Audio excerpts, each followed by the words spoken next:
Happy Tuesday, and welcome to the Ram Ashram Satsang practice session, where you will learn a modern Satsang method for obtaining peace, light, and love in your life.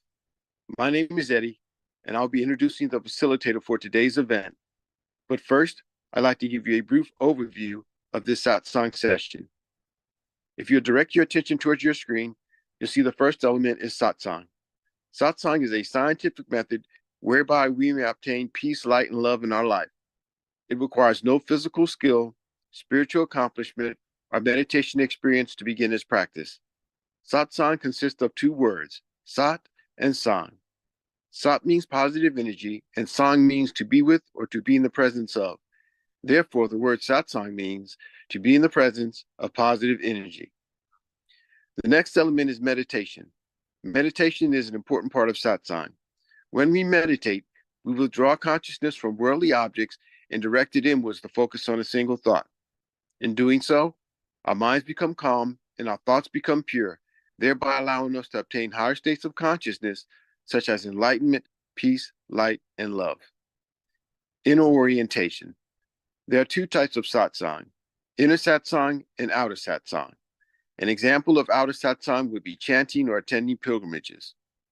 When we practice outer satsang, we have the potential to change our behavior, but only through the practice of inner satsang can we obtain higher states of consciousness, such as enlightenment, peace, light, and love. The satsang that you will learn today is an inner satsang where we meditate in silence. Group session. These practice sessions are structured for group participation. When we meditate as a group, our focus is improved and our personal progress along our spiritual path is expedited. By regularly attending these practice sessions, the benefits of group participation are amplified. Joy and inner happiness. All beings wish to experience joy. Joy is the eternal longing of the soul, but only through the practice of inner satsang can we obtain a joyous state. Each time we practice satsang, our inner happiness gradually increases, ultimately culminating in a state of joy, which we experience 24 hours a day, 7 days a week. The agenda for today consists of 3 sessions: the informative session, the practice session, and the interactive session. During the informative session, a lecture will be given about a satsang topic, the founder, or some relevant spiritual topic. During the practice session, you'll receive instructions on how to meditate, followed by a period of practice. During the interactive session, you have the opportunity to ask questions, or there'll be a panel discussion. And now, I'd like to introduce the facilitator for today's event. He has over 40 years of satsang experience. He's the grandson of Guru Maharaj, the founder of Ram Ashram Satsang. He was born into a satsang family where he experienced his family members obtain states of enlightenment and lead lives of peace, light, and love. At an early age, he began traveling with the mission throughout India, facilitating satsangs. And during that time, he witnessed the positive effects that satsang could have on mankind. And upon arriving to the United States, both he and his wife continued to facilitate satsangs for local satsangees. He has led teams of satsang members in translating important satsang literature into English, and has worked tirelessly to make satsang more accessible to Western and English-speaking audiences. He currently travels throughout the United States, India, and England, facilitating satsangs while maintaining his duties as a husband, a father, and an IT executive. Today, he will teach us a rare and ancient form of satsang as taught by Guru Maharaj. Please join me in welcoming Mr. Sanjeev Kumarji.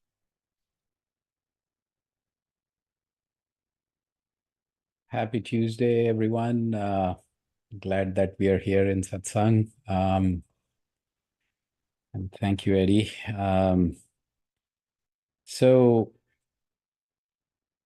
We have not really talked much about the different types of meditations that exist. And one of the reasons is that every time I go, like where to start, and obviously I could start where, my grandfather has documented and classified it in 3 ways. But when I go to the internet, it's as more people have started meditating, I think the people who are writing about it have also increased, and the way, everybody's kind of free to describe, and some say it's 7 types, and then there was another one which said 23 types. Then there are things that are added in there which I don't even consider as meditation. So it's quite an interesting um, thing. But then I asked, I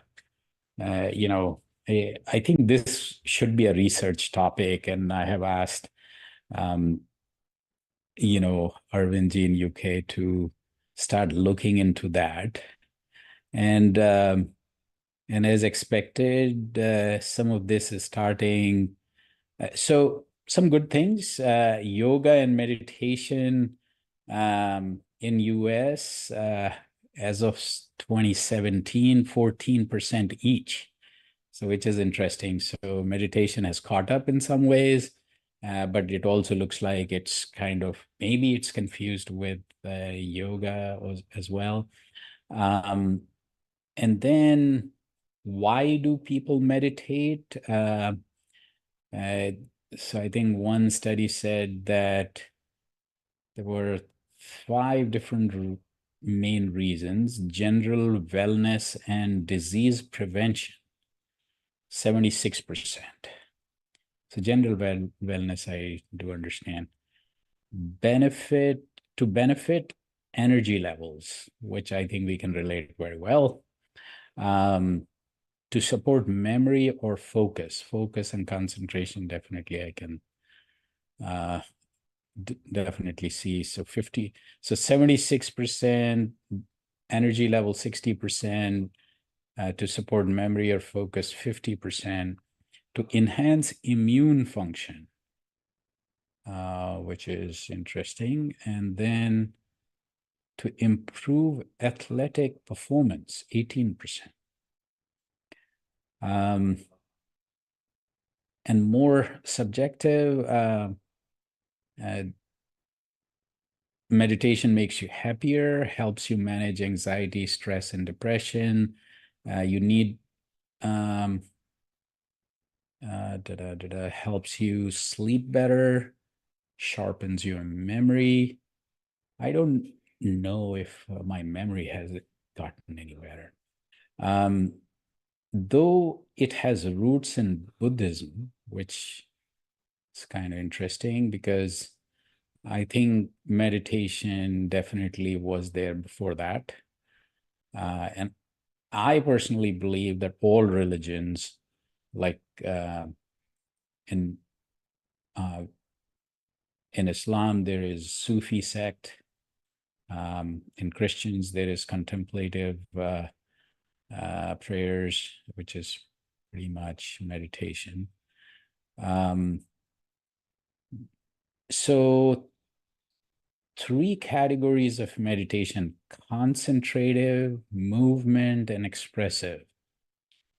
This will be something I'll have to understand. But then let's talk a little bit about mindful meditation. This has become very popular, and wealth of research has happened lately, and it seems to be connected to changes in our brain, and improving mental and physical health. And I totally agree there. Mindfulness is one of the most popular techniques, and it has 2 main parts: attention and acceptance.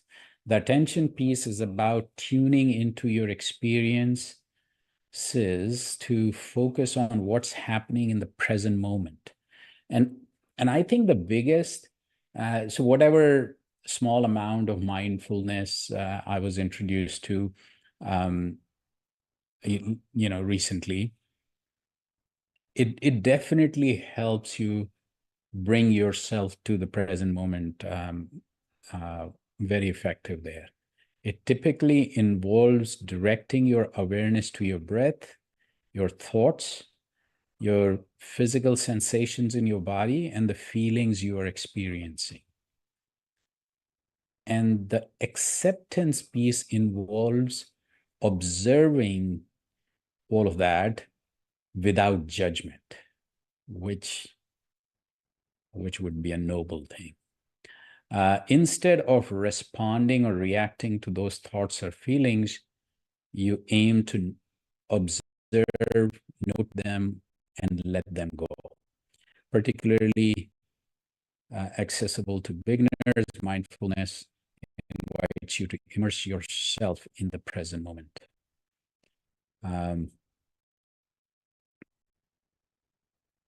So there is some discussion about benefits and how it works. Then there is discussion about compassion meditation in positive psychology. So I think Dalai Lama has written a book on positive psychology with a doctor, and compassion was talked about a lot in there. So in positive psychology, compassion is seen as a way to relate to the self and a pathway to happiness. The proven benefits of compassion range from increased well-being to relief from illness, improved relationship. And a quote from the Dalai Lama says that if you want others to be happy, practice compassion. If you want to be happy, practice compassion. So that's interesting. And a fundamental belief in Buddhism is that the road to happiness is the development of inner peace and compassion through reflection and training one's mind. One way to cultivate this is through the ancient practice of compassion meditation. Compassion is defined as deep, genuine sympathy for those who are suffering, together with the desire to help alleviate this suffering. Compassion meditation is a technique we can use to dissolve self-centeredness, which will be a good thing, isolation, another good thing, to cultivate compassion by realizing that we're not alone in our experience of suffering. Whereas other types of mindfulness meditation encourage non-judgmental awareness of experiences in the present moment by focusing on body or other sensorial experience, affecting states, thoughts, images. Compassion meditation focuses awareness upon alleviating of the suffering of all sentient beings. Also known as karuna, which is a Hindi word for compassion, karuna meditation. Compassion meditation is deeply rooted in Buddhist philosophy and guides participants towards compassionate thoughts. It is a method for connecting with suffering, our own as well as others, for awakening the compassion that is inherent in all of us. The premise of this practice is such that if life involves unavoidable suffering, we ought to embrace it and be compassionate towards suffering of ourselves and others. The practice encourages us to discover our own humanness and to accept it. The recent studies found that different types of meditation alter the brain differently during a program conducted by Max Planck Institute of Human Cognitive and Brain Sciences. 300 participants practiced 3 different kinds of meditation in 3-month blocks. Each meditation had a particular focus, such as improving compassion, attention, or cognitive skills. Using several different approaches, So participants were asked to respond to a stressful situation like a job interview or school exam. Interestingly, those who were practicing compassion-based meditation showed levels of stress hormone 50% lower than the other types. How interesting. Let's talk a little more about one more type, and then I think I need to study this a little deeper, then come back. So concentration meditation, which I think, in my view, all meditations should be concentration meditations. So concentration, I think they're tying it to samadhi, which we have talked about. The state in virtue of which consciousness and its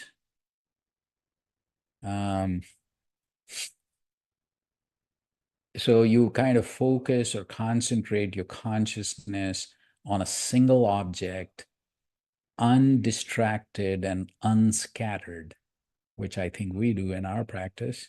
It can also be described as calming the mind or wholesome one-pointedness of the mind, free from unwholesome states of greed, aversion, delusion, or illusion of Maya. Concentration can be either mundane or supramundane. When concentration is developed in relation to the inner and outer world, now I think this gets really complicated. I'll have to simplify this. The aim of concentration meditation is to cultivate a state of deep concentration, one-pointedness of mind by focusing one's attention on a single object. This state will be maintained as long as the attention of the meditator is completely absorbed into one particular object. As the concentration of the mind becomes deeper and deeper, different stages of calmness and joy show up.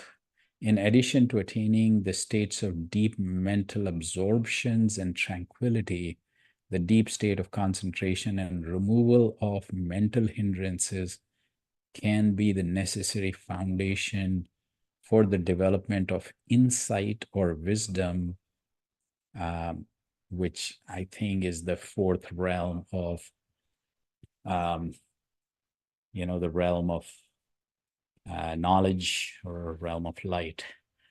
I think this probably needs to be simplified. But anyway, let's get into our practice. So relaxed and still posture, eyes lightly closed. And so for inward orientation, both of those, things help. Eyes lightly closed so we can focus more inwards, and sensory input from outside doesn't distract our mind. Still and relaxed posture, because every time our body moves, mind moves with it.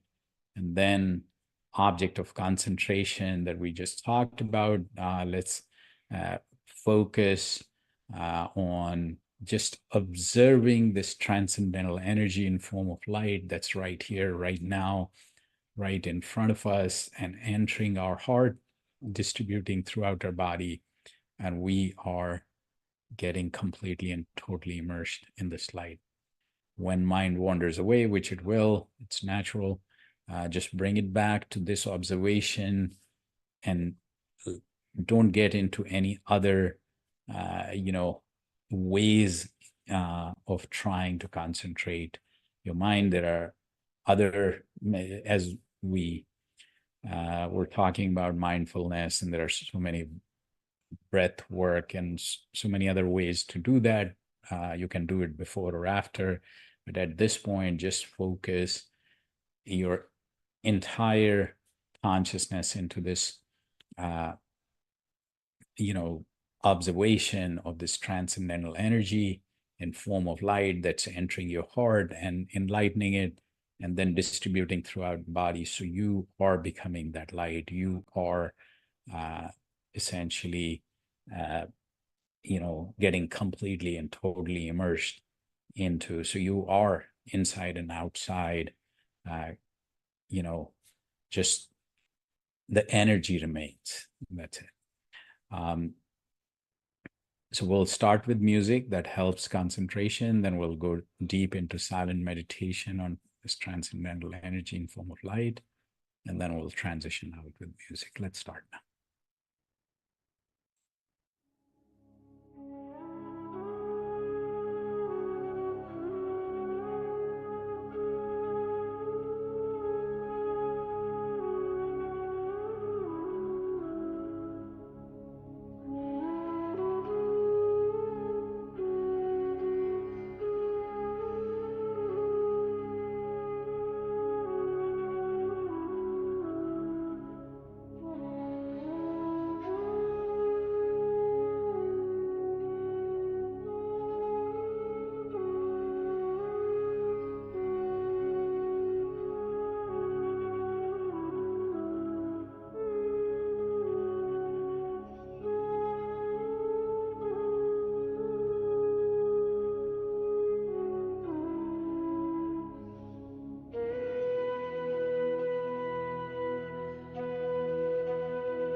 Well, happy Tuesday, everyone.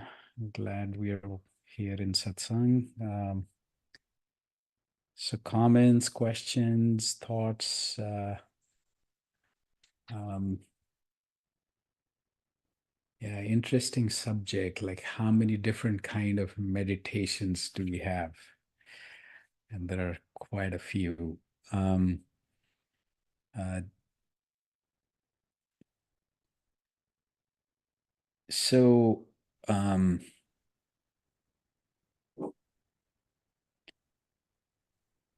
was also reading this 4 hours of meditation: reflect, re-energize, reconnect, and refocus. But going back to the different kinds of meditation, I think my grandfather used to talk about 3 categories, where one, where you are doing something. So, like Eddie always talks about in the satsang overview, that there is inner satsang and outer satsang, or there is inner pursuit or inward orientation, versus there is outer activity. So any meditation that starts with a physical activity, which could be, repeating a mantra or chanting, or, you know, there are other activities that you can get into. Even breath work, in a way, is physical activity. Um, um, Hi, Brian. So yeah, feel free to introduce yourself, or if you have any questions. I think, and you may have joined. I probably didn't see, but so the practice always starts with instruction on how to meditate. Uh, I don't know if you joined around that time or after, but typically, so we focus on, we start with music, but then music fades away, and we focus on transcendental energy in form of light, and we, uh, you know, concentrate, meditate on it, to internalize that. So yeah, but you are, it seems like you're not new to meditation, which is a good thing. So yeah, we Tuesdays and Saturdays, Tuesday 7 p.m. Eastern and Saturdays 10 a.m. Eastern, we meet, same link. So yeah, going back to categories. So if you start the meditation, because everything eventually, even if there is an activity after that activity, after repeating the mantra several times, it gets internalized, and you get into a deeper inward oriented focus state.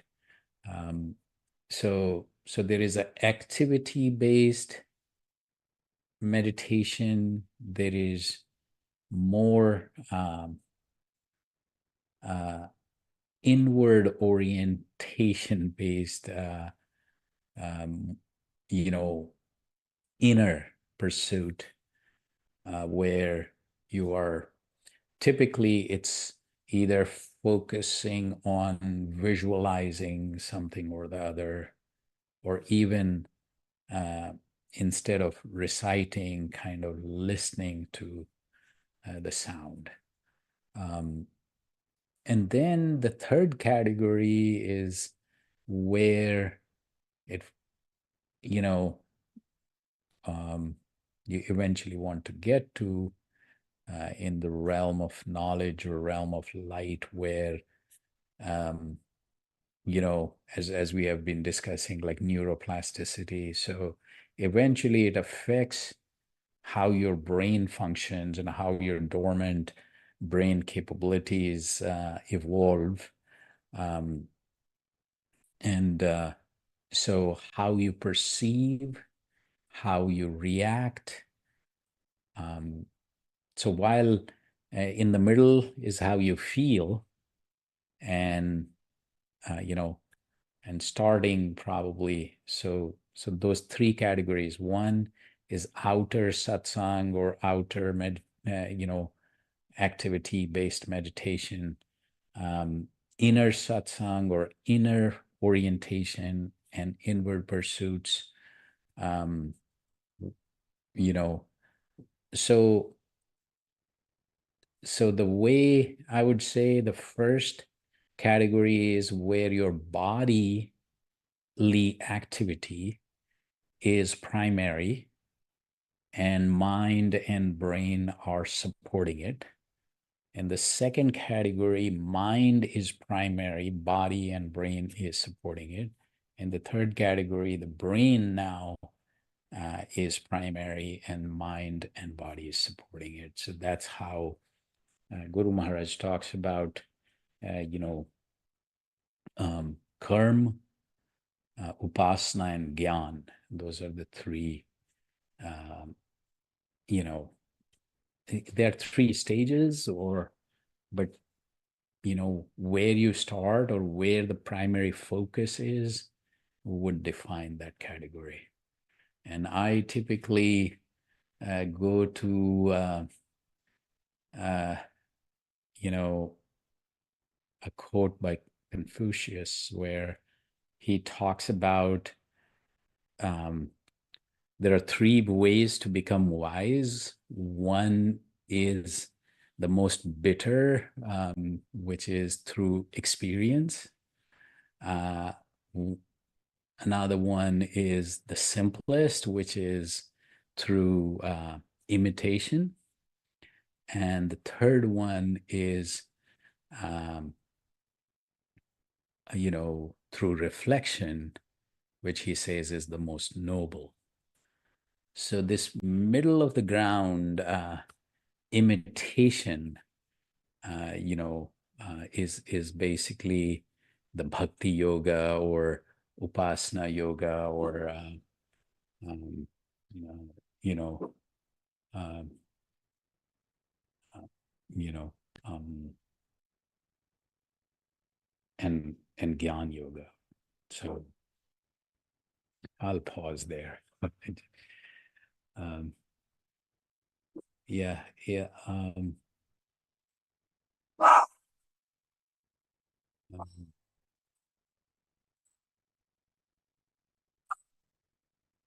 Yeah. So AC, I think you were on YouTube, so which is great. So Rich, Eddie, Brian, any thoughts, questions? AC, Jeff? I'm sorry if my dog is disturbing.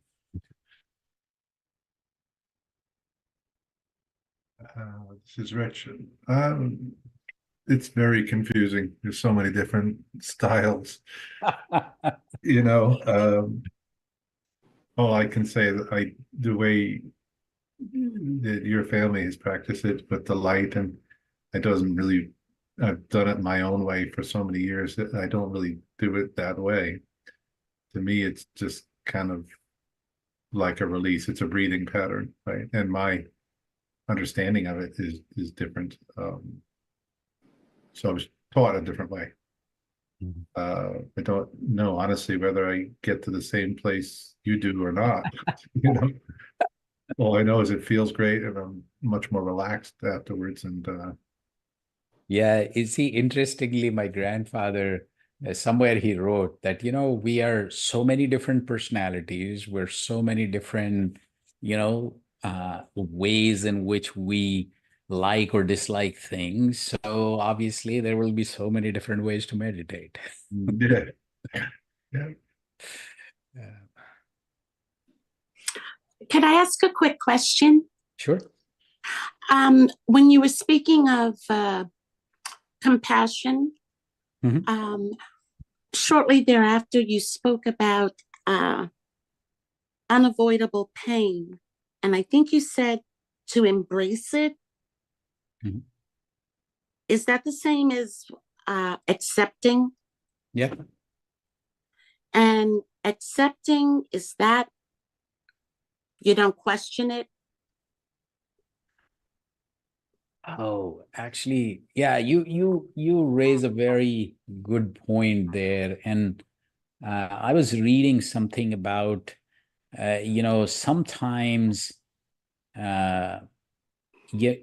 we always for some reason there is this um thought process, and I'm not generalizing it. I'm just saying there is a thought process where faith is always like a blind faith. I was reading about like the early scriptures. They all um, talked about various um, ideas and alternatives and even different ideologies, and how uh, you know you come to a balance, or how various things work towards your upliftment.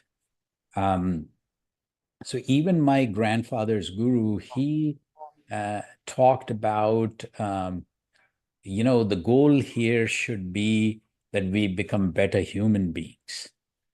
So coming back to questioning or even being a skeptic should be part of that process. However, I think in compassion, um, or um, becoming aware of the positive side within ourselves, um, and instead of um, it's almost when things are not in your control, or when things have gone to a point where something is not where it ought to be, what are we supposed to do? And the question is, like, sometimes uh, accepting that this has happened, and you know um,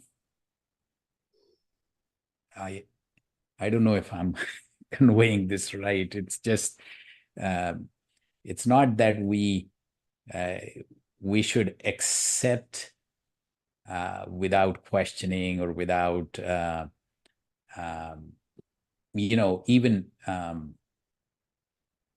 if there are things that we ought to do to remediate.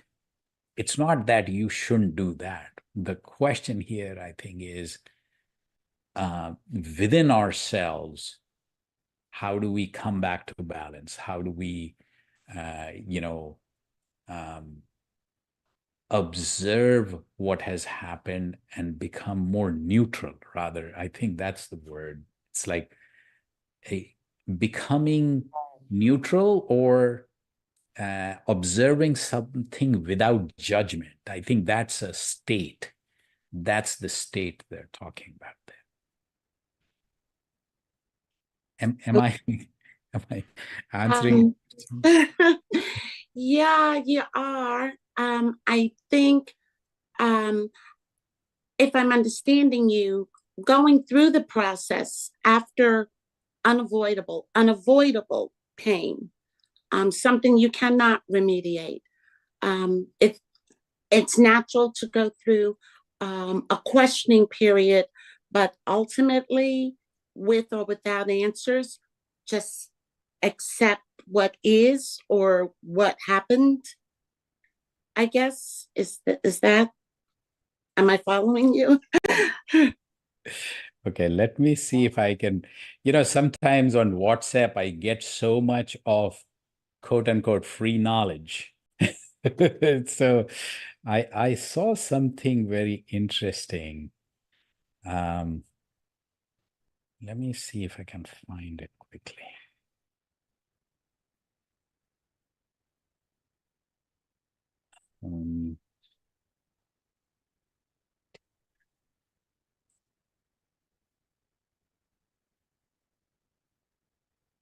I guess I still probably just don't really understand the concept of acceptance. And I guess that will have to come with time and with me learning to relinquish control. Maybe that's it. Relinquishing control, I think, is a very tough one. Yeah. It's um, but so and again, I don't.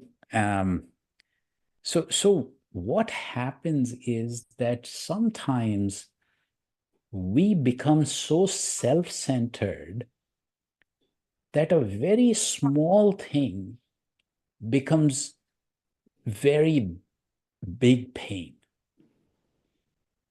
And when you change your mindset, sometimes even a big pain becomes lesser because of that mindset shift. And let me, and I, this is a little too sad maybe, but just to make that point. So today upon a bus, I saw a very beautiful woman. I wished I was as beautiful, the person who's writing it. When suddenly she rose to leave, I saw her hobble down the aisle. She had one leg and used a crutch. But as she passed a smile.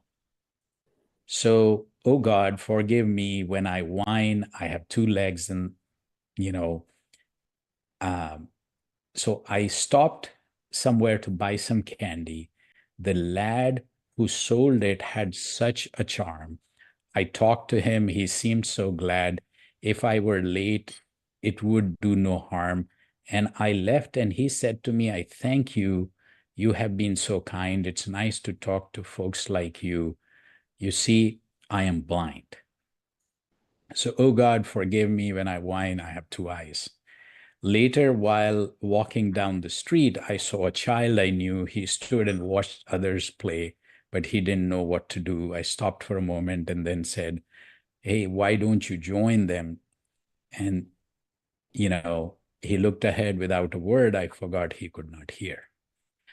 And so it goes on. But the point is that sometimes we are not realizing that just by having what we have, we should have gratitude and we should be thankful.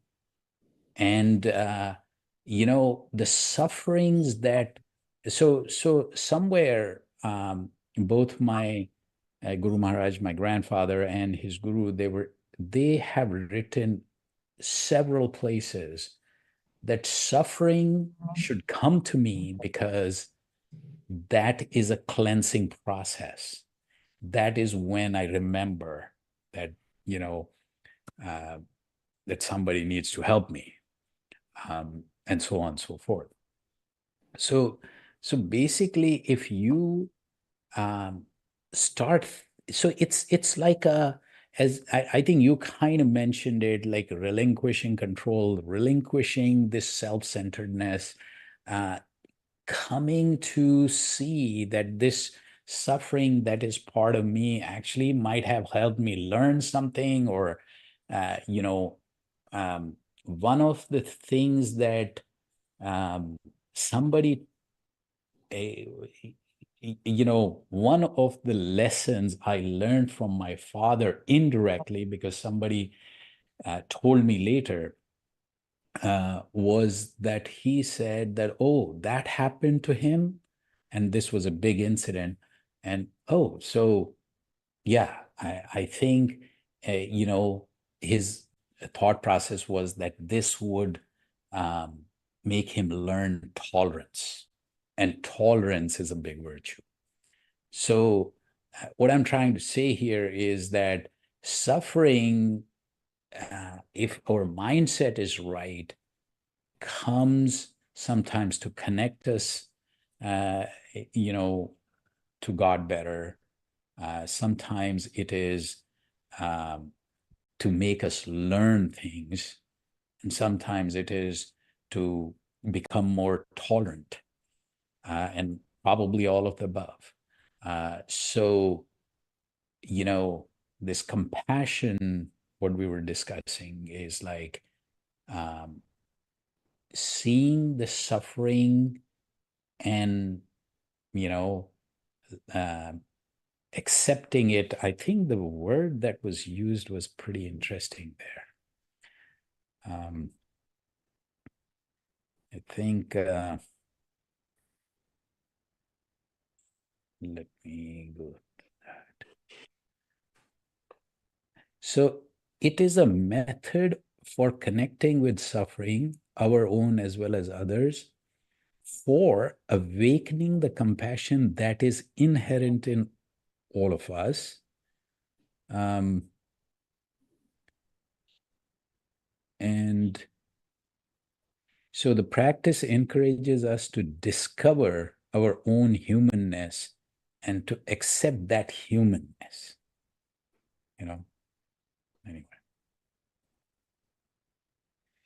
Maybe, Eddie, you can come to my rescue. Anything on this topic? This is a very interesting one. You know, you've actually been very clear. I think for me, it's going to have to be a journey that I am just beginning. And so I have all of those things to come to terms with. And I yeah, I guess it's a journey, and it's just gonna take time, I guess. Yeah.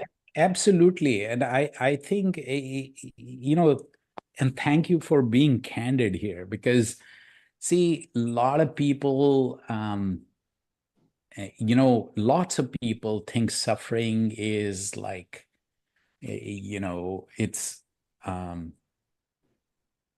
it's not taken in as something that is of value, right? And so sometimes I think, yes, it's like a maturing process, evolving of our thought processes to a point where, see, and I am actually talking from my own experience is, you know, tolerance, and even resilience.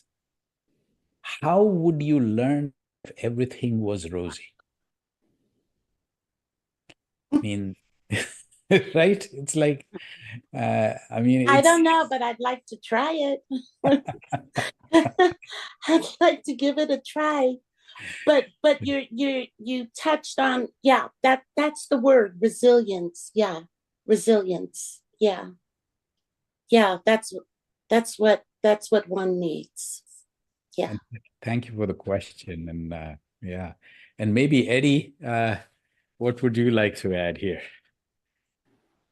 You know what you said was pretty spot on, actually. That suffering is a part of the process that we go to um, through developing our sense of vivek or discrimination.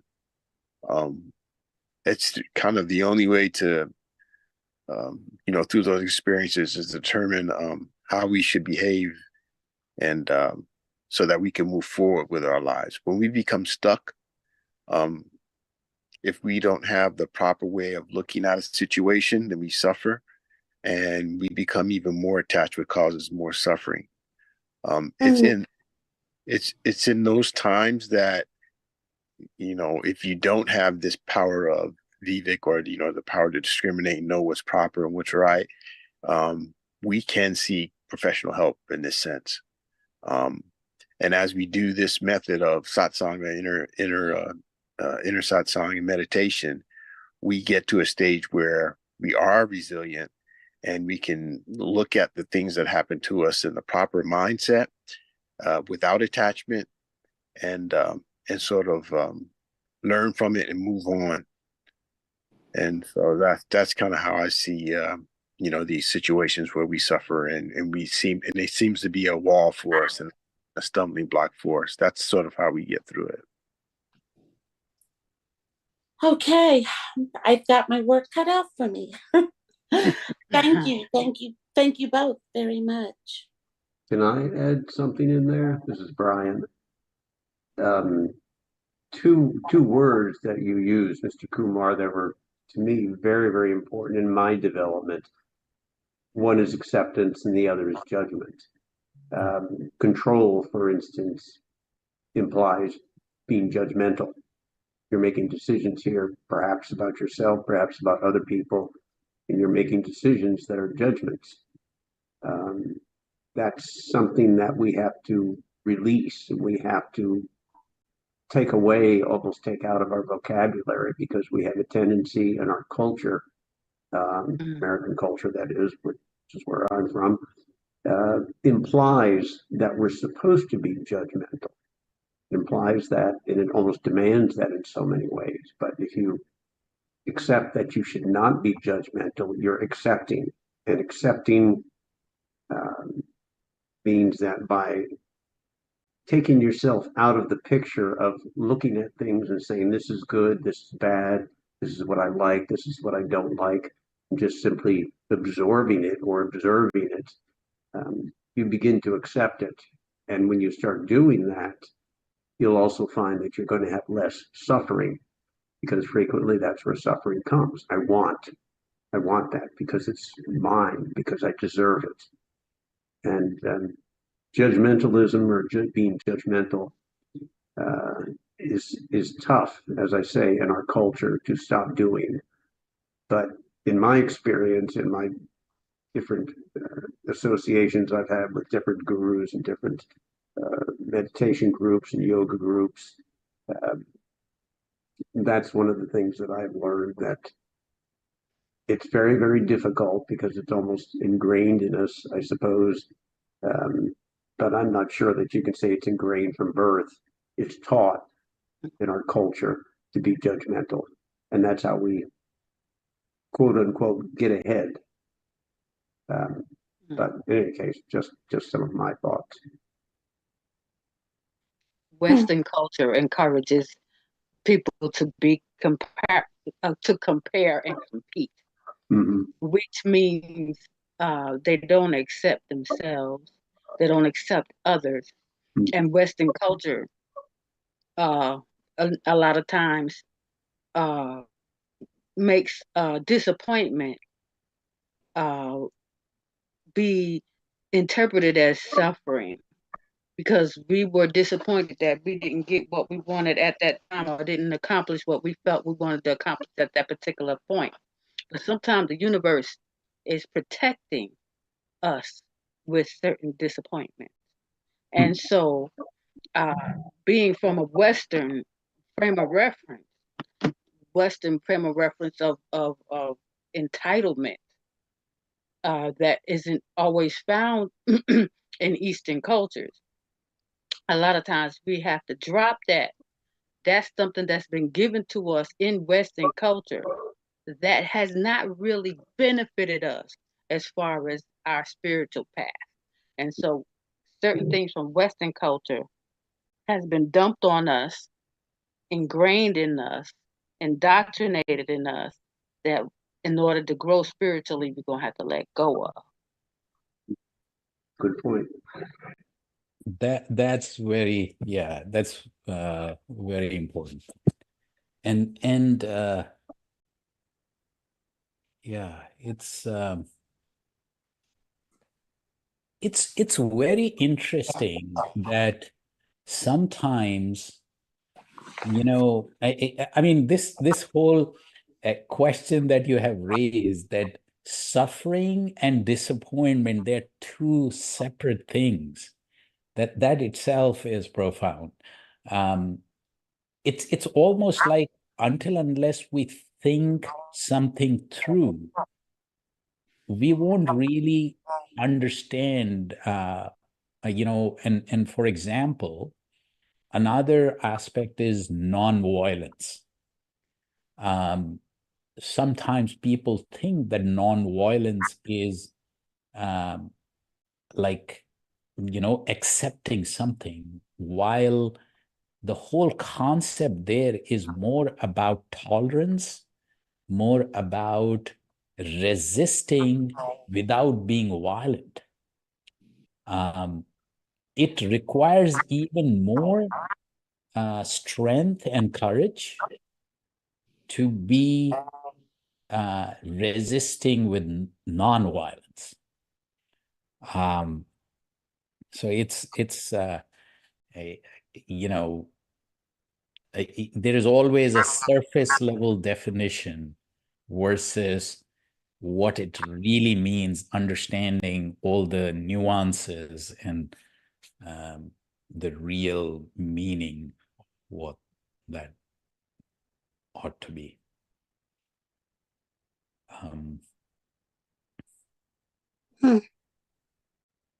And what's your name? I think it says iPad 6. Oh my goodness. It's Karen. Oh, sorry about that. No. It's no. All of this has been very interesting and helpful.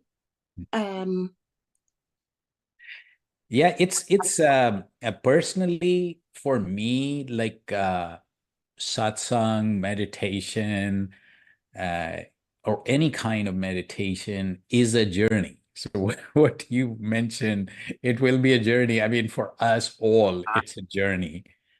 Now, from wherever we are, we can go further. From wherever we are, we can go higher.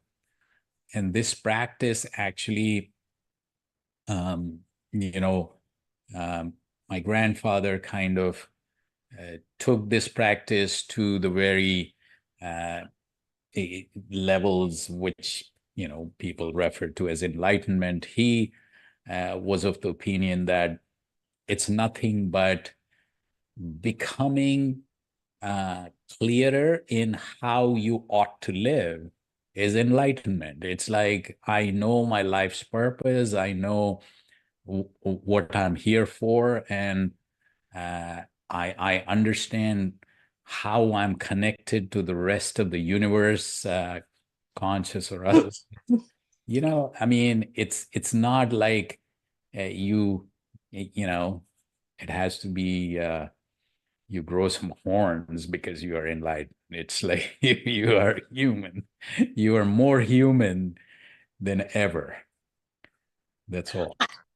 I'm sorry I chuckled. It's because when disaster hits, all of those connections you just mentioned,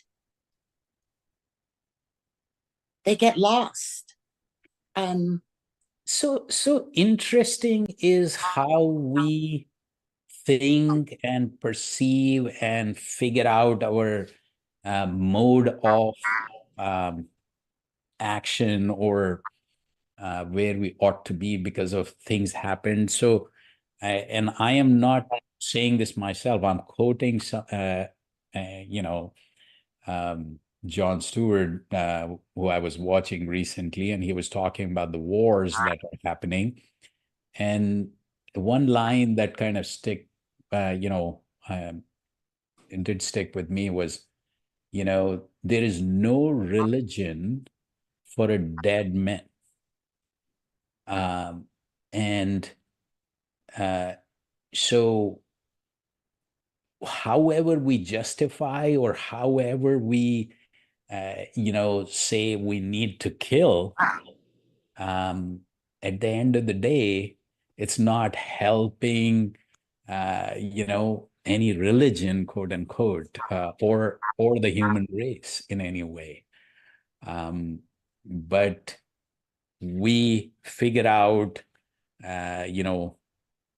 various reasons why we ought to go and do what we need, So sometimes the reason I'm talking about that is how we deal with our inner sufferings and outer situations depends on how we perceive things, how we feel connected with, see, when you vertically grow through meditation or otherwise at higher levels, all that happens is that what you, like when we sometimes see the kids are fighting for no reason, we have those tendencies too. So just uplifting ourselves higher at a higher realm where we can see things in a different light is what we ought to do. Mm-hmm. Thank you. Thank you very much. Thank you, everyone. And yeah, Brian, so come over, we'll, I think this is a deep silent meditation on transcendental energy. Just, I saw it work throughout my life. I've seen several people who supported or led the mission that my grandfather started in 1930. And I have seen like peace, light, and love. Not one, I've seen several people embody that, share that with others. I mean, I still remember as a very young person meeting some of my mentors and forgetting about everything in life as soon as I got there. The effect of these people was like they lived a very uncommon life. Uncommon here, uncommon even in India. So people can uplift themselves and become, become the light, become the energy that is, call it joy, call it peace, call it, it's the purest form of love or knowledge. So anyway, on that note, let's come together again. Yeah. Thank you. I think it's fortunate when we can find people like yourself. This has kind of been my search through the years to find people like yourself, and occasionally I do find them. And you are, if not fully, you are at least on your way to being an enlightened person, and that helps the glow for all of us. And I want to thank you for, I've just found you, and I want to thank you for being here. And I want to thank you for sharing with, with me tonight and with all of us. And I look forward to seeing more, participating in more of these meetings. Thank you very much. And yep. Absolutely. Looking forward to it. The way, my grandfather he didn't start a religion. He didn't want to start any form of rituals. He was like, drop the rituals, focus on your upliftment, and don't change your attire, don't change your name, don't change your don't add a title to your name, because all that is distracting you from the focus, which is the lifelong learning, lifelong effort to uplift yourself. When you get, even a little higher, if you can uplift somebody else, that's service. So satsang in itself is, a service that my grandfather started. A lot of people, joined in. And so and just I'll wrap up now, but basically, a lot of times we think like, oh, we should start something where it's for beginners. But satsang, the way it is structured, is like people who are more advanced help out the beginners, and the beginners come in, and because of the environment, they, quote unquote, I mean, nothing is effortless, but literally, I have seen, you, especially in person, I mean, the upliftment happens like literally so effortlessly, because the group is focused on this energy, which, just happens to bring everybody in a more energized, more joyful, more peaceful mode. So, yeah. Very good. So on that note, see you all soon. Okay. And Thank you. yep, thank you, and love you. Namaste, everyone. Namaste. Namaste. Namaste. Thank Bye, everyone. you. Good night. Good night. Namaste. Take care. Bye now. Bye, everyone.